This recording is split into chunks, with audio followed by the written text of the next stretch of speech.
بسم اللہ الرحمن الرحیم اللہم صلی علی محمد وعلی آل محمد۔ السلام علیکم دوستو، آپ دیکھ رہے ہیں میرا یوٹیوب چینل جی کے ود رانا غلام عباس اور میں ہوں رانا غلام عباس۔ دوستو حاضر ہوں ایک اور معلوماتی ویڈیو کے ساتھ۔ دوستو آج کا جو ہمارا ٹاپک ہے جس پر آج ہم بات کریں گے وہ ہے حضور صلی اللہ علیہ وآلہ وسلم کی مخالفت۔ جی ہاں دوستو، آج کی اپنی اس ویڈیو میں ہم پڑھیں گے کہ حضور صلی اللہ علیہ وآلہ وسلم کی مخالفت جو ہے وہ اہل قریش نے، کفار نے، مشرکین نے کیوں کی۔ آج ہم اس ویڈیو میں وہ اس وجوہات کو پڑھیں گے، وہ کیا وجوہات تھی جس کی بنا پر جو ہے وہ قریش مکہ اور کفار حضور صلی اللہ علیہ وآلہ وسلم کی جو ہے وہ مخالفت کرتے تھے۔ اور دوستو ساتھ ساتھ ہم اس ویڈیو میں یہ بھی دیکھیں گے کہ حضور صلی اللہ علیہ وآلہ وسلم نے جب اسلام کی دعوت کا اعلان واضح طور پر، اعلانیہ طور پر جب اعلان کر دیا دعوت اسلام کا، تو اس وقت جو مکے کے یعنی کہ قریش والے معززین حضرات تھے، ان میں سے جو ہے وہ کون سی شخصیت جو ہے وہ حضور صلی اللہ علیہ وآلہ وسلم کے چچا حضرت ابو طالب سے جا کر ملے۔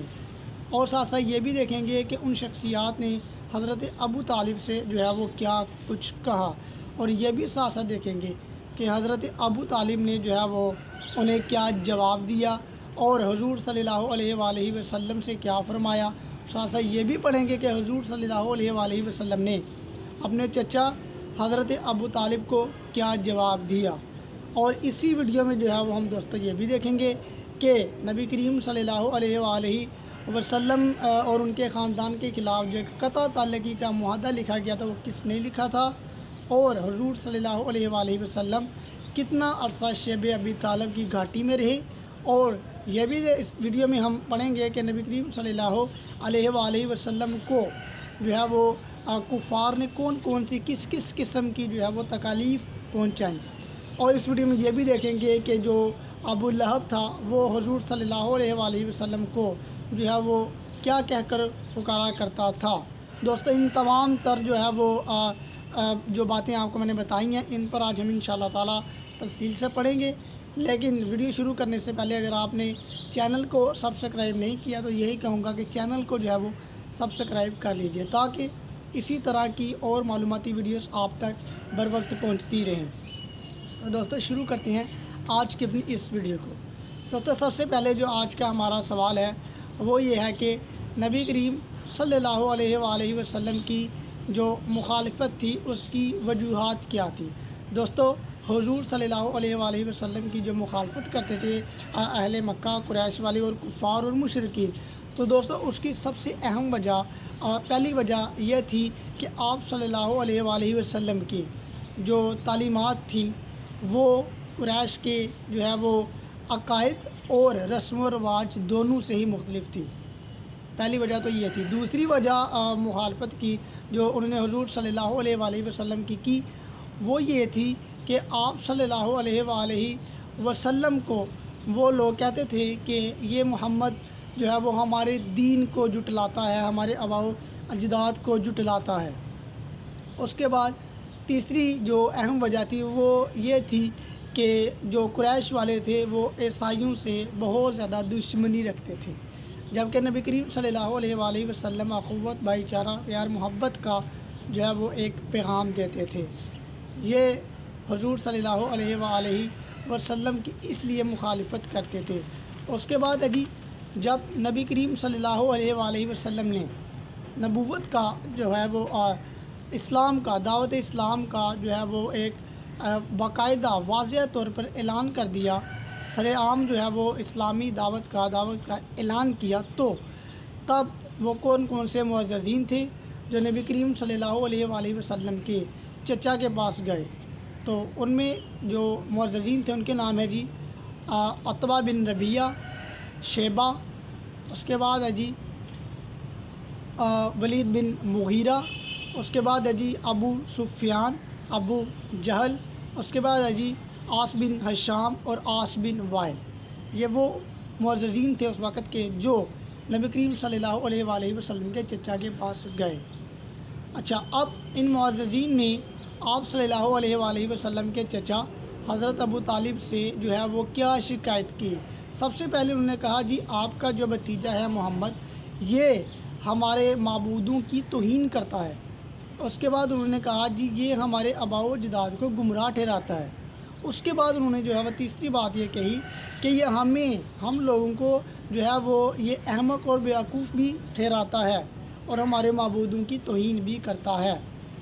اس لیے انہوں نے کہا حضرت ابو طالب سے کہ اب یا تو آپ کے ان کے راستے سے ہٹ جائیں، آپ ان کے جو ہے وہ دفاع کر رہے ہیں اپنے بھتیجے کا، آپ میدان سے ہٹ جائیں یا پھر آپ بھی میدان میں آ جائیں، فیصلہ ہو جائے گا ہم دونوں میں سے کسی ایک کا۔ اچھا، جب آپ صلی اللہ علیہ وآلہ وسلم کے چچا حضرت ابو طالب نے یہ بات سنی تو انہوں نے آگے سے کیا جو ہے وہ آپ صلی اللہ علیہ وآلہ وسلم سے کہا۔ تو حضرت ابو طالب نے فرمایا اے بھتیجے محمد صلی اللہ علیہ وآلہ وسلم، جان مجھ پر اتنا بوجھ نہ ڈالو کہ میں برداشت نہ کر سکوں۔ اچھا، اس کے جواب میں نبی کریم صلی اللہ علیہ وآلہ وسلم نے کیا جواب دیا؟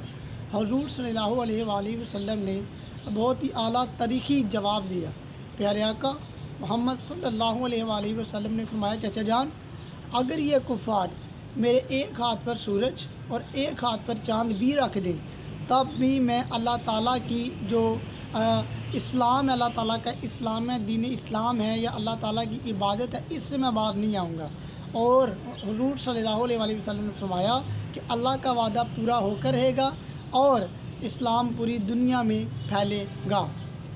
اچھا، اب اس کے جواب میں حضرت ابو طالب نے آگے سے کیا جواب دیا؟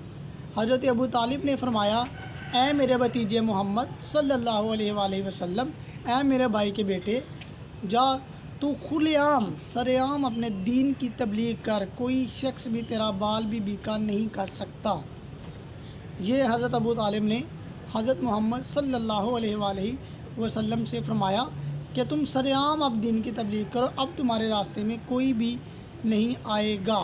اچھا دوستو، اس کے بعد انتہائی جو اہم حصہ، انتہائی اہم کوشچن ہے کہ جو کفار تھے، اہل قریش تھے، وہ نبی کریم صلی اللہ علیہ وآلہ وسلم کو کون سی قسم کی کس قسم کی جو ہے وہ تکالیف پہنچاتے تھے، پریشان کرتے تھے، تنگ کرتے تھے۔ تو وہ آپ صلی اللہ علیہ وآلہ وسلم کو سب سے پہلے وہ کیا کرتے تھے؟ نبی کریم صلی اللہ علیہ وآلہ وسلم کی راہ میں کانٹے بچھاتے تھے۔ جب نبی کریم صلی اللہ علیہ وآلہ وسلم گزرتے تو راستے میں کانٹے بچھا دیا کرتے تھے۔ پہلے تو یہ، دوسرا وہ کیا کرتے تھے؟ نبی کریم صلی اللہ علیہ وآلہ وسلم پر نجاست پھینکتے تھے، حضور پر جو ہے وہ نجاست پھینکا کرتے تھے تاکہ محمد کو جو ہے وہ تکلیف پہنچائی جائے اور وہ اپنے دین کی جو تبلیغ ہے اس سے باز آ جائے۔ اور پھر تیسرا وہ کیا کرتے تھے؟ بد زبانیاں کرتے تھے، غلط کلمات کستے تھے میرے آقا صلی اللہ علیہ وآلہ وسلم پر۔ اس کے بعد ہے جی نبی کریم صلی اللہ علیہ وآلہ وسلم اور ان کے خاندان والوں کے خلاف اہل قریش نے جو ہے وہ متحد ہو کر، اکٹھے ہو کر ایک مقاطعہ، ایک معاہدہ لکھا قطع تعلقی کا۔ اب وہ معاہدہ لکھنے والا کون تھا؟ یہ بہت زیادہ امپورٹنٹ کوسچن ہے کہ حضور صلی اللہ علیہ وآلہ وسلم کے خلاف اور ان کے خاندان والوں کے خلاف جو قطع تعلقی کا ایک معاہدہ تھا، ایک قطع تعلقی کا ایک جو معاہدہ تھا، وہ کس نے لکھا تھا؟ تو اس کا نام تھا جی منصور بن اکرمہ، یہ شخص کا نام ہے جس نے یہ معاہدہ لکھا تھا۔ اس کے بعد جی نبی کریم صلی اللہ علیہ وآلہ وسلم کہاں رہے؟ پھر جب قطع تعلقی کر دی تو پھر آپ صلی اللہ علیہ وآلہ وسلم کہاں رہے؟ حضور صلی اللہ علیہ وآلہ وسلم اپنے خاندان سمیت شیب ابی طالب کی گھاٹی میں رہے تقریباً 3 سال کے عرصے تک۔ اچھا، اس کے بعد جی نبی کریم صلی اللہ علیہ وآلہ وسلم دین کی تبلیغ کے لیے کن دنوں میں نکلا کرتے تھے؟ تو آپ صلی اللہ علیہ وآلہ وسلم اس دوران دین کی تبلیغ کے لیے صرف اور صرف جو ہے وہ حج کے دنوں میں ہی نکلا کرتے تھے۔ اس کے بعد جی حج کے دنوں میں لوگوں کے دلوں میں آپ صلی اللہ علیہ وآلہ وسلم کے لیے جو نفرت، اشتعال انگیزی کون پھیلایا کرتا تھا؟ لوگ جب مختلف ممالک سے جو ہے وہ مکہ معظمہ میں حج کرنے آتے تھے تو آپ صلی اللہ علیہ وآلہ وسلم کی جو ہے وہ مخالفت کون کرتا تھا؟ کون لوگوں کے دلوں میں حضور صلی اللہ علیہ وآلہ وسلم کے لیے بدگمانیاں پیدا کرتا تھا، غلط تصورات پیدا کرتا تھا؟ تو وہ جی ابو لہب تھا، جو حضور صلی اللہ علیہ وآلہ وسلم کے خلاف لوگوں کو بھڑکاتا تھا۔ اس کے بعد ابھی ابو لہب جو تھا وہ نبی کریم صلی اللہ علیہ وآلہ وسلم کو جو ہے وہ کون سے جو ہے وہ ناموں سے پکارتا تھا یا کیا کہہ کر پکارتا تھا، کیا کہتا تھا؟ تو جو ابو لہب تھا وہ حضرت محمد صلی اللہ علیہ وآلہ وسلم کو نعوذ باللہ معاذ اللہ دیوانہ کہہ کر بلایا کرتا تھا۔ دوستو یہ تھی نبی کریم صلی اللہ علیہ وآلہ وسلم کی جو مخالفت کے بارے میں یہ ٹاپک تھا، جس پر میں نے آپ کو ڈیٹیل کے ساتھ جو ہے وہ ایک ایک کر کے تمام قسم کی معلومات دیں۔ تو انشاءاللہ تعالیٰ دوستو امید کرتا ہوں کہ یہ ویڈیو آپ کو اچھی لگی ہوگی۔ اگر ویڈیو اچھی لگے تو دوستو چینل کو سبسکرائب کیجئے، لائک کیجئے، کمنٹ کیجئے، تاکہ اسی طرح کی اور اسلامی، سیاسی، معاشی، معاشرتی، بین الاقوامی کھیلوں سے متعلق اور تمام قسم کی جو معلومات ہیں ایک ایک کر کے آپ تک پہنچتی رہیں۔ دوستو تب تک کے لیے مجھے دیجیے اجازت۔